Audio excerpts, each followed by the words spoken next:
FIFA বিশ্বকাপ ২০২৬ ঘিরে এবার থাকছে অভিনব আয়োজন। প্রথমবারের মতো ৩ আয়োজক দেশে অনুষ্ঠিত হবে আলাদা ৩টি উদ্বোধনী অনুষ্ঠান। মেক্সিকো, কানাডা ও যুক্তরাষ্ট্রের জমকালো এই আয়োজনে অংশ নেবেন বিশ্বখ্যাত তারকারা।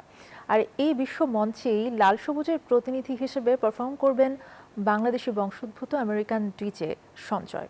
বিস্তারিত প্রতিবেদনে। আসন্ন ফিফা বিশ্বকাপকে সামনে রেখে নতুন চমক নিয়ে হাজির হয়েছে বিশ্ব ফুটবলের নিয়ন্ত্রক সংস্থা। আগামী 11 জুন শুরু হচ্ছে ইতিহাসের সবচেয়ে বড় 48 দলের ফুটবল মহাযজ্ঞ। 3 আয়োজক দেশ মেক্সিকো, কানাডা ও যুক্তরাষ্ট্রের প্রথম ম্যাচের আগে অনুষ্ঠিত হবে পৃথক 3টি উদ্বোধনী অনুষ্ঠান। বিশ্বকাপের এই মেগা আয়োজন শুরু হবে মেক্সিকো সিটিতে। সেখানে পারফর্ম করবে জনপ্রিয় মেক্সিকান ব্যান্ড মানা। যুক্তরাষ্ট্রের 1 নম্বর জিম চেইন গোল্ড জিম এখন আবারও বাংলাদেশে। বসুন্ধরা আবাসিক এলাকা ও বসুন্ধরা সিটি শপিং মলে। সাথে থাকবেন আলেজান্দ্রো ফার্নান্দেজ ও বেলিন্ডা। পুরো আয়োজনে মেক্সিকোর সমৃদ্ধ সংস্কৃতি ও আদিবাসী ঐতিহ্যকে তুলে ধরা হবে।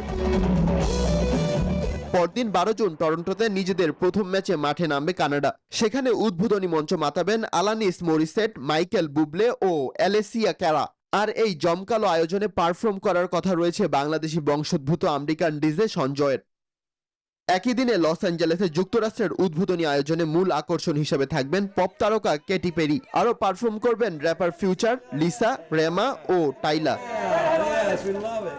সব মিলিয়ে বিশ্বকাপ 2026-এর উদ্বোধনী অনুষ্ঠান হতে যাচ্ছে ফুটবল ও সংস্কৃতির এক বৈশ্বিক উৎসব। মাহাদি ইমরান, নিউজ 24।